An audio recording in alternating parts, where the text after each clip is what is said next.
नमस्कार दोस्तों, स्वागत है आपका मेरे YouTube चैनल में। तो दोस्तों, आज की वीडियो उन छात्रों के लिए हैं जो वेल्डर ट्रेड से हैं और कंपटीशन के एग्ज़ाम की तैयारी करते हैं। तो उनमें कुछ क्वेश्चन जो आते हैं उनके बारे में मैं आज आपको बताऊंगा कि कुछ जो खास क्वेश्चन हैं जो ज़्यादातर परीक्षाओं में आते हैं वेल्डिंग ट्रेड से। तो आइए शुरू करते हैं दोस्तों।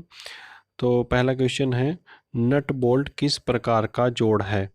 तो दोस्तों, नट बोल्ट एक अस्थाई जोड़ है। इसका आंसर होगा अस्थाई। तो क्योंकि अस्थाई इसलिए है क्योंकि अगर हमको कोई भी पार्टों को नट बोल्ट से जोड़ देते हैं उसके बाद हम उसको अलग करना चाहें तो हमें उसमें कोई तोड़ फोड़ करने की ज़रूरत नहीं होती। आराम से हम नट बोल्ट को खोल देते हैं और दोनों पार्ट अलग हो जाते हैं। इसलिए नट बोल्ट का जो जोड़ होगा वो होगा अस्थाई। तो ये एग्जाम में अक्सर आता है कि नट बोल्ट किस प्रकार का जोड़ है, तो इसका आंसर है अस्थाई जोड़। नेक्स्ट है, वेल्डिंग किस प्रकार का जोड़ है? वेल्डिंग एक अस्थाई जोड़ है। क्योंकि अस्थाई इसलिए क्योंकि इसमें अगर हम दो पार्टों को जोड़ने के बाद अलग करेंगे तो उन दोनों पार्टों को हमें तोड़ फोड़ करना पड़ेगा, या तो कटिंग करनी पड़ेगी या उस मेटल को पिघलाकर हमें अलग करना पड़ेगा। ठीक है, इसलिए ये वेल्डिंग का जो जॉइंट होता है वो अस्थाई जोड़ कहलाएगा। फिर इसके बाद है रिविट। रिविट आपने सुना होगा कि दो पार्टों को जब जोड़ते हैं तो रिविट के द्वारा भी जोड़ देते हैं। तो रिविट किस प्रकार का जोड़ होता है? तो अब रिविट एक अस्थाई जोड़ भी नहीं है और अस्थाई जोड़ भी नहीं, तो इसकी कैटेगरी है अर्धस्थाई। तो अर्धस्थाई इसलिए क्योंकि जो हमारा फास्टनर है, फास्टनर मतलब जो रिविट है, रिविट के थ्रू हम दो पार्टों को जोड़ते हैं तो जब हम इनको अलग करेंगे तो हमारा फास्टनर इसमें ख़राब हो जाएगा। तो जिस जोड़ में हमारा फास्टनर ख़राब हो जाता है और हमारे दो पार्ट हैं वो पार्ट ख़राब नहीं होते, उसको हम अर्धस्थाई जोड़ कहेंगे। इसमें हमारे दो पार्ट बच जाते हैं लेकिन केवल फास्टनर ही खराब होता है। नेक्स्ट है स्निफ। स्निफ किस धातु का बना होता है? दोस्तों, स्निफ एक कटिंग टूल है। ये हमें जो मेटल की जो चादरें होते हैं उनको काटने में काम आता है। तो इसका जो मेटल है वो किस मेटल का बना होता है? यह हाई कार्बन स्टील का बना होता है। जो हमारे ज़्यादातर कटिंग टूल हैं ज़्यादातर हाई कार्बन स्टील के ही बने होते हैं। इसके द्वारा हम पतली चादरों को काट लेते हैं।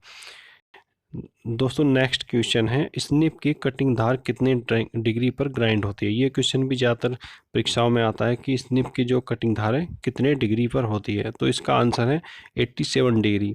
तो 87 डिग्री पर इसकी धार ग्राइंड होती है। इसके बाद है नेक्स्ट क्वेश्चन, सीयर। सीयर के द्वारा कितनी मोटी प्लेट को काटा जा सकता है? दोस्तों, सीयर भी एक कटिंग टूल है। जैसे हमारा स्निप होता है उसी प्रकार का सीयर है, बस सीयर ये है कि थोड़ा साइज में बड़ा होता है और उसके द्वारा कुछ ज़्यादा मोटी प्लेट को काट देते हैं। तो सीयर के द्वारा कितनी मोटी प्लेट को काटा जा सकता है? सीयर के द्वारा 6 mm तक मोटी प्लेटों को आसानी से हम काट सकते हैं। इसके द्वारा हम सरियों को भी काट सकते हैं। 10 mm तक के लगभग सरिये इसमें हम काट सकते हैं। नेक्स्ट क्वेश्चन है, स्क्राइबर क्या काम आता है? दोस्तों, पहले स्क्राइबर को समझिए। स्क्राइबर एक मार्किंग टूल है। जो जैसे हमें कोई पार्ट को काटना होता है तो उस पर भी पहले मार्किंग करते हैं, लाइनें खींचते हैं। जैसे अगर हम कापी पेंसिल पे काम करते हैं तो उससे हम पेंसिल से मार्किंग कर लेते हैं, लेकिन अगर हम मेटल पार्टों पे मार्किंग करेंगे तो बोले स्क्राइबर उसका नाम है। उसके द्वारा हम उस पर लाइन खींचते हैं और फिर पंच करते हैं और कटिंग कर लेते हैं। तो स्क्राइबर किस काम आता है? मार्किंग लाइन बनाने में। ठीक है। नेक्स्ट क्वेश्चन है, स्टील रूल किस धातु का बना होता है? ये क्वेश्चन भी ज़्यादातर आता है, खास क्वेश्चन है, ये भी ज़्यादातर एग्जाम में आता है। तो ये स्टेनलेस स्टील और स्प्रिंग स्टील का बना होता है। नेक्स्ट क्वेश्चन है, वेल्डिंग से संबंधित है, MMAW का पूरा नाम क्या है? तो दोस्तों, MMAW का पूरा नाम है manual metal arc welding.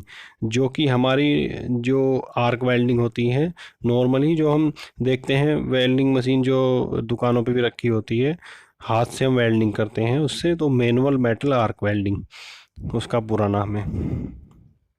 Next है, टिग वेल्डिंग में किस प्रकार का इलेक्ट्रोड प्रयोग करते हैं? तो दोस्तों, जो वेल्डिंग होती है, टिग वेल्डिंग का जो इलेक्ट्रोड होता है वो घिसता नहीं है, केवल वो आर्क बनाने में काम आता है। मतलब वो फिलर मेटल के रूप में काम नहीं आता, सिर्फ उसके द्वारा हम ज़्यादातर आर्क बनाते हैं। तो इसका जो इलेक्ट्रोड होता है वो टंगस्टन का बना होता है, टंगस्टन धातु का। दोस्तों इससे एक क्वेश्चन और बन जाता है कि ऐसी कौन सी वेल्डिंग है जिसका इलेक्ट्रोड नहीं घिसती, जिसमें इलेक्ट्रोड घिसता नहीं है, तो उसका वो है टिक वेल्डिंग। टिक वेल्डिंग का इलेक्ट्रोड घिसता नहीं है, सिर्फ आर्क बनाने में काम आता है। और दूसरा फिलर वायर के द्वारा हम इसको ज्वाइंट को भर देते हैं। ठीक है दोस्तों, तो आज के लिए इतना ही। अगर आपको ये क्वेश्चन अच्छे लगे तो वीडियो को लाइक शेयर करें, और मेरी कोशिश रहेगी वेल्डिंग से संबंधित मैं क्वेश्चन इसमें और डालूंगा, अच्छे अच्छे क्वेश्चन जो अक्सर एग्जाम में आते हैं और हमें याद रखने चाहिए। तो दोस्तों वीडियो देखने के लिए धन्यवाद।